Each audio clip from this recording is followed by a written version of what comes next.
Hari inkuru y'urupfu rw'umwigeme Jacqueline Mushimiyimana yavuzwe cane mu ndwi iheze.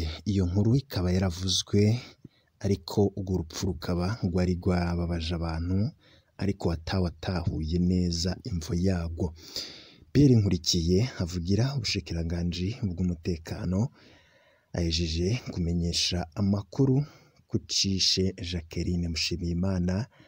Abatari bake bari batanguye kuvuga amajambo atandukanye ku rupfu rwiwe, bamwe bati yoba yarahawe ishano, abandi bati hoba hari abagize uruhara mu rupfu rwiwe, ariko vyose bihejeje kuja ahabona. Tugiye kuraba ico Pierre Nkurikiye ahejeje gutangaza ku rupfu rw'uyo mwigeme akiri muto cane w'imyaka 19 yonyene. Bitangajwe rero icamwishe ndetse n'imvo y'urupfu rwiwe rwababaje abatari bake. Ndabaramukije mwese banywanyi bacu mubana natwe kandi mugakurikira amakuru n'ibiganiro vyacu. Murazi ko ntandi namwe muzokwigera murondera amakuru yizewe, ya makuru agezweko ikibiriraho abariko haravugwa irya nino ngaha mu gihugu, amakuru abatojwe neza tukayabashikiriza ku gihe. Kano kanya rero ngira turabiri hamwe zimwe mu nkuru ziriko ziravurwa cane. Turaza kuraba ku nkuru zirabana n'umutekano, turaza kuraba ku zindi nkuru ziriko ziravurwa cane, ariko imbere yuko turaba imvo y'urupfu rwa Jacqueline Mushimiyimana yapfiriye mu cumba c'umusore bahora bakundana, inyuma yaho bariko baramukorera isabukuru yiwe. Vyavugwa ko yari yatumiwemwo ku buryo bwa surprise, ariko urupfu rwiwe rukaza gutera ikibazo gikomeye cane. Reka maze ngusabe gufyonda kuri sabone canke se subscribe, maze igihe cose dushizeko inkuru ube mu bambere bashikirwa nazo. Kubari ngaha mu Burundi mwese ndabaramukije, ndazi ko mukunda inkuru n'ibiganiro vyacu. Bari mu bihugu vy'ababanyi nibagiye n'abari mu migabane y'amakungu ya kure, mwese turazi ko mukurikira amakuru n'ibiganiro tuba turiko turabashikiriza.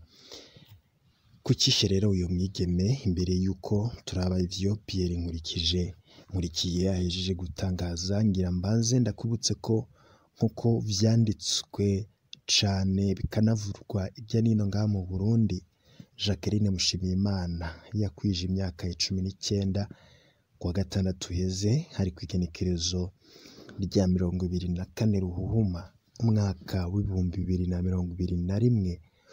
Yo mugoroba nyene aho bagenzi biwe bari bamuteguriye umunsi mukuru batamuteguje anniversaire surprise, Jacqueline rero akaba yaritavye umutumiro iryo joro, ntiyatashe. Amakuru yagiye avugwa cane nuko muri wikeye abavyeyi ba Jacqueline babonye atahanwa n'umuhungu bahora bakundana ari ikiziga.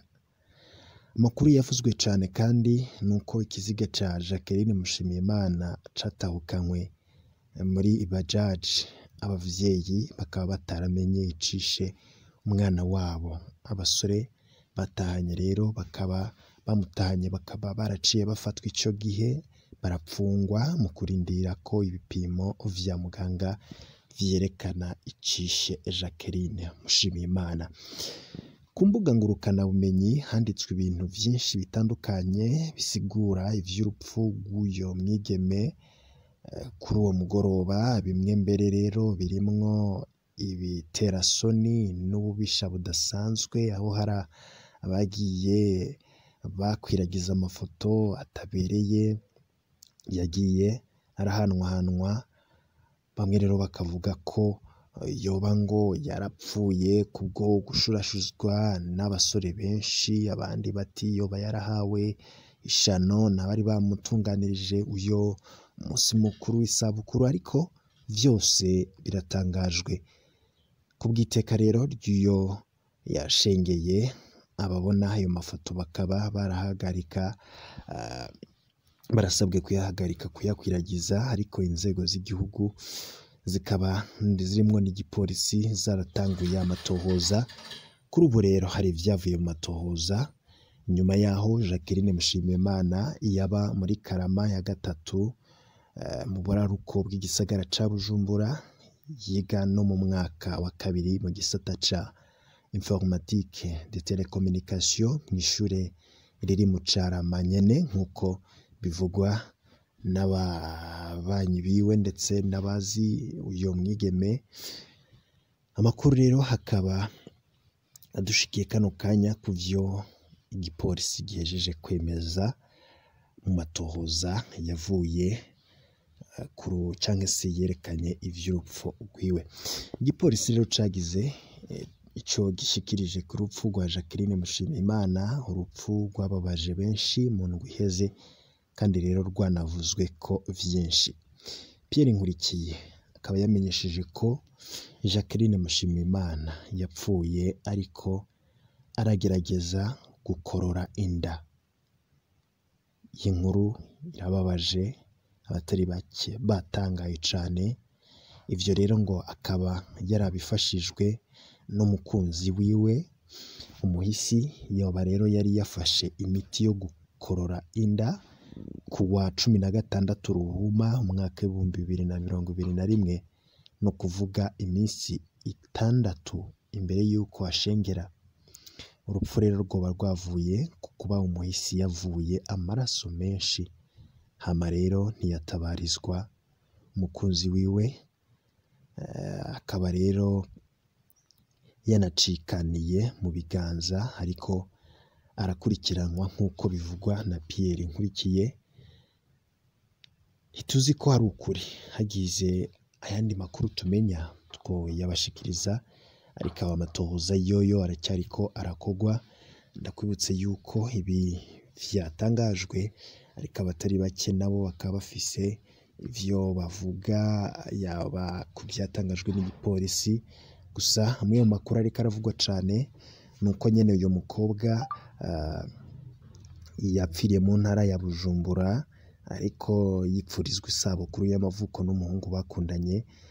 Vyaje gutahurwa yuko yariko aragerageza gukorora inda. Umuvugizi w'ubushikiranganji bw'umutekano Pierre Nkurikiye akaba yamenyesheje ko ngo nyuma y'amatohoza yimbitse vyagaragaye ko yaheruka uwo mukobwa nyene umwigeme yaheruka kwitaba Imana mu ndwi iheze mu Carama. Yoba yahitanywe n'imiti ariko agerageza gukorora inda bifashijwemo n'uwo muhungu bakundana, aho yari yamuraranye ijoro ryose bariko bagerageza ngo kuyikorora.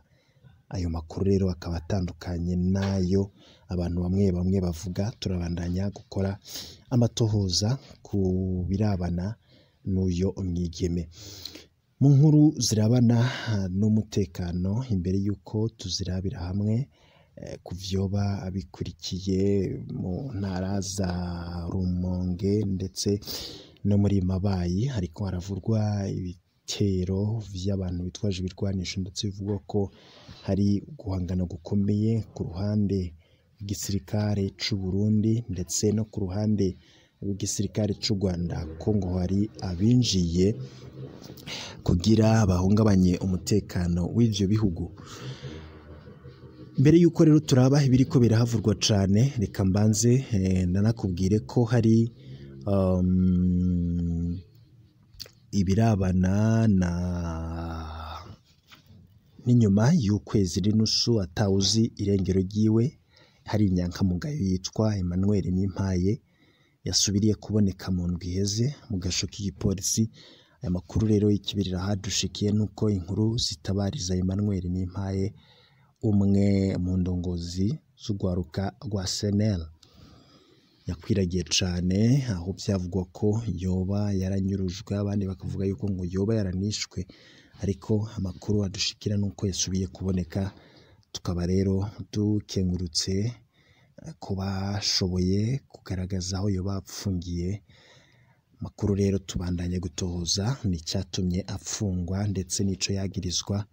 Makuru yacu ataha turaza kubigarukako. Mu ntara za Rumonge, Micungararo, Ishamba ry'Ikibira, muri Mabayi haravurwa yuko nyene hariko harabera ingwano. Bamwe mu banyagihugu baturiye ngaho baratumenyesha ko umutekano utarasubira kugaruka, inkoho ziracariko zirumvikana, ziriko ziratuzwa mu minota mikeya, hashira umwanya utari munini bigasubira kumvikana. Biravugwa yuko rero abatari bake bamaze guta izabo. Ivyo vyose rero bikaba biriko biraba mu gihe igisirikare c'u Burundi kumwe n'imbonerakure bariko barakora ibishoboka vyose kugira babashe gutuza iyo migwano, na cane cane umugwi bivugwa yuko ari FNL woba ari uriko urateza izo mpagarara muri iryo shamba ry'ikibira. Turamandanya rero kubatohoreza amakuru, tuze no kuraba amwe mu mazina y'abasirikare bahejeje kugwa muri iyo migwano, nkuko bivugwa yuko ku ruhande rw'igisirikare c'u Burundi hari abakomeretse, ndetse no ku ruhande rw'abagwanyi haba hari abahasize ubuzima. Akarere kavuga yuko vyose biriko biraba mu gihe hariko harakorwa ibishoboka vyose hakarungikwayo ibikoho vya muzinga bikomakomeye kugira habashe guhagarikwa iyo migwano. Ibihe vyiza nivyo ndabipfurije, mu kanya turagaruka ku zindi nkuru ziriko ziravugwa irya nino ngaha mu gihugu c'u Burundi.